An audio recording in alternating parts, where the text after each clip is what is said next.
ही संकल्पना आमचे विधान परिषदेचे सभापती रामभाऊ शिंदे यांनी मांडली। पुण्यश्लोक अहिल्यादेवी होळकर यांचा इतिहास, त्यांचं कार्य याला उजाळा देण्यासाठी, त्याचं स्मरण करण्यासाठी आणि त्यांना मानवंदना देण्यासाठी या ठिकाणी कॅबिनेट घ्यावी अशी संकल्पना मांडली, मागणी केली आणि आदरणीय आपले मुख्यमंत्री देवेंद्रजींनी त्याला तात्काळ मान्यता दिली।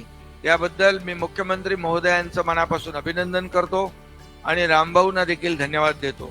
आज त्यांच्या या जन्मगावी ही कॅबिनेट झाली आणि त्यामध्ये त्यांचा जो उद्देश होता की यामध्ये देवस्थानांचं पुनर्जीवन, जीर्णोद्धार आणि यासाठी आमच्या मंत्रिमंडळाने आज जे काही पुण्यश्लोक अहिल्यादेवी होळकरांचं स्मृतीस्थळाचं जतन, संवर्धन आणि मग बाकी तर आपल्याला मुख्यमंत्री महोदयांनी ते देवस्थान अष्टविनायक आहे, तुळजाभवानी आहे, ज्योतिबा मंदिर आहे, त्र्यंबकेश्वर, महालक्ष्मी, माहूरगड या सगळ्याच देवस्थानांसाठी त्याचं जतन आणि संवर्धन करण्यासाठी तब्बल 5,500 कोटींचा या ठिकाणी त्याची तरतूदही केली आणि त्याप्रमाणे त्याचा विकास आराखडा आणि सगळ्या गोष्टीला मान्यता दिली।